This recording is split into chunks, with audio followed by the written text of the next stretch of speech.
السلام علیکم نحمدہ و نصلی علی رسولہ الکریم۔ حضرت آدم علیہ السلام کی آزمائش اور لغزش۔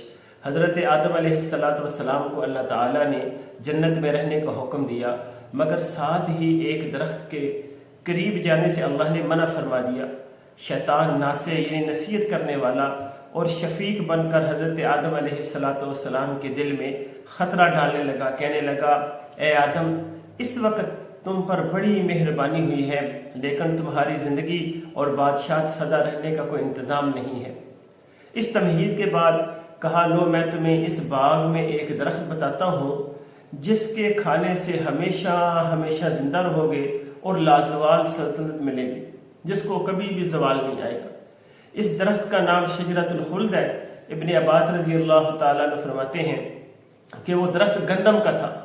شیطان نے وسوسہ ڈال کر حضرت آدم علیہ السلام اور حضرت حوا کو اس درخت کا پھل کھانے پر آمادہ کر دیا، جس کے نتیجے میں کیا ہوا کہ ان دونوں کو، حضرت آدم اور حوا کو، اللہ تعالیٰ نے خلاف ورزی کرنے پر اور شیطان کے بہکانے پر، کیونکہ شیطان ان کی خوشی اور آرام دے کر حسد کی آگ میں بڑھ اٹھانا، مکاری اور فریب سے کام لینا شروع کیا تاکہ جو نعمت اور لباس اور حسن و جمال ان کو حاصل ہے تو اس سے محروم کرنا اس کا مقصود تھا۔ تو اس نے حضرت آدم علیہ السلام اور حضرت حوا سے کہا تمہارے رب نے تمہیں اس درخت سے اس لیے منع کیا ہے کہ اگر تم اس کا میوہ کھا لو گے نا تو تم دونوں فرشتے بن جاؤ گے، یا پھر کیا ہوگا کہ یا تم دائمی ہمیشہ کے لیے جنت میں رہنے والے ہو جاؤ گے۔ آدم علیہ السلام نے درخت کا میوہ کھانے سے انکار کر دیا۔ پھر شیطان نے قسم کھائی کہ میں تمہارا خیر خواہ ہوں، جیسا کہ قرآن پاک میں جس کا ترجمہ ہے، اور قسم کھائی ان دونوں کے لیے، ان دونوں کے روبرو قسم کھائی کہ بے شک میں تمہارا خیر خواہ ہوں۔ پس فریب سے ان دونوں کو نکلوا دیا۔ حضرت آدم علیہ السلام اور حضرت حوا نے جو نوری لباس پہنا ہوا تھا، جو ایک دوسرے کے بدن کو نہیں دیکھ سکتے تھے، نظر نہیں آتا تھا، تو وہ کپڑے اتار لیے گئے، پھر بے پردہ ہو گئے۔ جب آدم علیہ السلام کو نکالنے کا حکم ہوا تو اللہ تعالیٰ کے حکم سے جبرائیل علیہ السلام اور میکائیل علیہ السلام آئے۔ پھر کیا ہوا کہ تاج کو آدم علیہ السلام کے سر سے اتار دیا اور کمر بند جو بندھا ہوا تھا، کمر سے کھولا اور بے پردہ کر دیا۔ پھر جنت کے درختوں کے پتوں سے بدن کو چھپانے لگے آدم علیہ السلام اور ادھر ادھر بھاگنے لگے، کیونکہ آدم علیہ السلام کا قد طویل تھا اور سر کے بال جو تھے وہ لمبے تھے اور گھنے تھے۔ ایک درخت کے ساتھ وہ الجھ گئے، ان میں اٹک گئے، کہنے لگے مجھے چھوڑ دو۔ فوراً بول اٹھا کہ میں نے چھوڑوں گا۔ پھر اللہ تعالیٰ کی طرف سے ندا آئی، آواز آئی، اے آدم کیا مجھ سے مانگتے ہو؟ آدم نے عرض کیا اے اللہ آپ سے حیا آتی ہے کیونکہ میں بے پردہ ہو گیا ہوں۔ پروردگار عالم نے فرمایا آدم میں نے تم کو جنت دی تھی اور درخت سے منع کیا تھا۔ آدم علیہ السلام نے عرض کیا اے میرے رب تیری عزت کی قسم، میرے تو گمان میں بھی یہ بات نہ آ سکتی تھی کہ تیری قسم کھا کر کچھ جھوٹ بولے۔ تو اللہ تعالیٰ نے فرمایا اب میں تم کو زمین پر اتاروں گا، جاؤ زمین پر وہاں ٹھہرو۔ حضرت ابن عباس رضی اللہ تعالیٰ عنہ سے روایت ہے کہ جنت سے نکلنے کے بعد آدم علیہ السلام اس قدر روئے کہ تمام بنی آدم کے رونے سے بھی زیادہ ان کا رونا بن گیا۔ بعض روایات میں آتا ہے 100 سال تک، بعض روایات میں آتا ہے 200 سال تک، اور بعض روایات میں 300 سال تک اپنی توبہ کی فکر و غم میں روتے رہے۔ اور بعض روایات میں آتا ہے جب آدم علیہ السلام کو زمین پر اتارا گیا تو 40 دن تک رنج و غم میں نہ کھایا نہ پیا۔ ایک روایت میں آتا ہے کہ ایک دن حضرت آدم علیہ السلام اپنے ہاتھ کو اپنی پیشانی پر رکھ کر اور سر زانوں پہ رکھ کر رو رہے تھے، زارو قطار رو رہے تھے۔ حضرت جبرائیل علیہ السلام آئے، حضرت آدم علیہ السلام کے اس قدر رونے کو دیکھ کر وہ بھی رونا شروع کر دیا، ان سے بھی نہ رہا گیا، انہوں نے بھی رونا شروع کر دیا۔ اور آدم علیہ السلام سے کہا اس قدر کیوں رو رہے ہو؟ آدم علیہ السلام نے کہا آسمان کی بلندی سے مجھے زمین کی پستی میں ڈال دیا گیا اور نعمتوں کے گھر سے نکال کر اس دنیا میں ڈال دیا گیا۔ جبرائیل علیہ السلام نے اللہ کے دربار میں حضرت آدم علیہ السلام کہ یہ فریاد پہنچائی. اور ایک دوسری روایت میں ہے کہ اللہ تعالیٰ نے 7 دن بعد حضرت آدم علیہ السلام کو مخاطب کیا. وہ رنجیدہ سر جھکائے ہوئے تشریف فرما تھے. اللہ تعالیٰ نے فرمایا اے آدم یہ کیسی مشقت ہے جو میں دیکھ رہا ہوں, یہ کیسی مصیبت ہے. آدم علیہ السلام نے کہا اے اللہ میری مصیبت عظیم ہو گئی اور میری خطا مجھ پر محیط ہو گئی اور مجھے میرے رب کی مقدس جگہ سے نکال دیا گیا اور میں عزت کے بعد ذلت کی جگہ میں ہو گیا.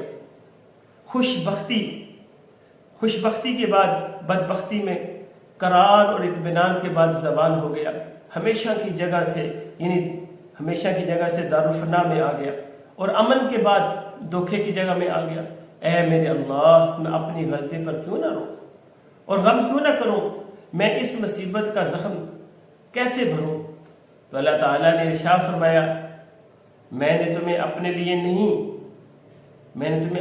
نہیں چنا تھا, اپنے گھر میں ٹھکانہ نہیں دیا تھا. کیا میں نے تمہیں اپنے لیے پسند نہ کیا تھا اور کیا تمہیں خصوصی اعزاز نہیں دیا تھا. تم پر اپنی محبت کا اظہار نہیں کیا تھا, اپنی ناراضگی سے ڈرایا نہ تھا. کیا میں نے تمہیں اپنے ہاتھ سے نہیں بنایا تھا اور اپنی روح نہیں پھونکی تھی, ملائکہ سے سجدہ نہیں کروایا تھا. کیا تم میری جنت کی آسائشوں میں میرے مہمان نہیں تھے, میرے اعزاز کی وجہ سے جہاں چاہتے رہتے تھے. تم نے میری نافرمانی کی,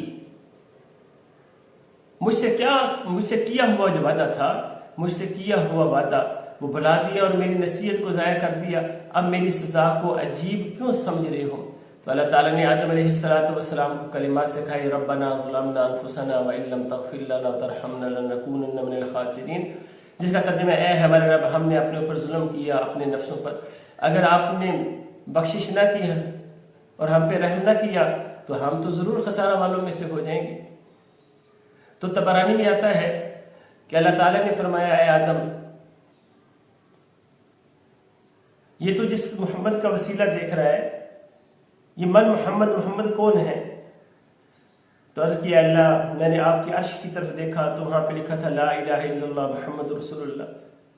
تو میں سمجھ گیا کہ یہ کوئی بڑی ہستی ہے, یہ بڑی ہستی ہے, تو اس لیے میں ان کا وسیلہ دے کر آپ سے معافی مانگتا ہوں. تو فرمایا آدم یہ تمہاری نسل سے ہوں گے, اگر ان کو پیدا نہ کرنا ہوتا تو تمہیں پیدا نہ کرتے. تو یہ روایت واضح کرتی ہے کہ حضرت آدم علیہ السلام نے اللہ کے محبوب حضرت محمد صلی اللہ علیہ وسلم کے وسیلے سے دعا کی اور ان کی اللہ نے توبہ کو قبول کیا. تاریخی اور تفسیری روایات کیا ہے؟ تفسیری روایات مفسرین بیان کرتے ہیں کہ حضرت آدم علیہ السلام 40 دن تک اللہ کے حضور روئے اور استغفار کرتے رہے. بعض تفسیری روایات کے مطابق وہ عرفات کے میدان میں آ کر اللہ کے حضور توبہ کرتے رہے اور بالآخر ان کی توبہ کو اللہ نے قبول کیا. اللہ تعالیٰ نے حضرت آدم علیہ السلام کو یہ خاص کلمات سکھائے اللہم لا الہ الا انت سبحانک وبحمدک عملت سوءا وظلمت نفسی فاغفر لی فانک خیر الغافرین. اے اللہ تیرے سوا کوئی معبود نہیں, تو پاک ہے, میں نے برا کام کیا اور اپنی جان پر ظلم کیا, پس تو مجھے معاف فرما دے, بے شک تو سب سے بہتر بخشنے والا ہے. تو اس سب کا نتیجہ کیا نکلا کہ حضرت آدم علیہ السلام کی توبہ ہمیں یہ بات سکھاتی ہے, یہ سبق دیتی ہے کہ اگر انسان غلطی کر بیٹھے تو فوراً اللہ کی طرف رجوع کرنا چاہیے. اخلاص اور ندامت کے ساتھ دعا کی جائے تو اللہ تعالیٰ ضرور معاف کرتے ہیں. تو اللہ تعالیٰ نہایت رحیم ہیں, اللہ تعالیٰ نہایت غفور ہیں اور توبہ قبول کرنے والا ہے.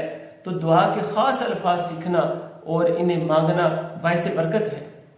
تو یہ واقعہ اللہ کی رحمت اور انسان کی کمزوری دونوں کو ظاہر کرتا ہے اور ہمیں سکھاتا ہے کہ گناہ کے بعد نا امید ہونے کی بجائے توبہ کرنی چاہیے.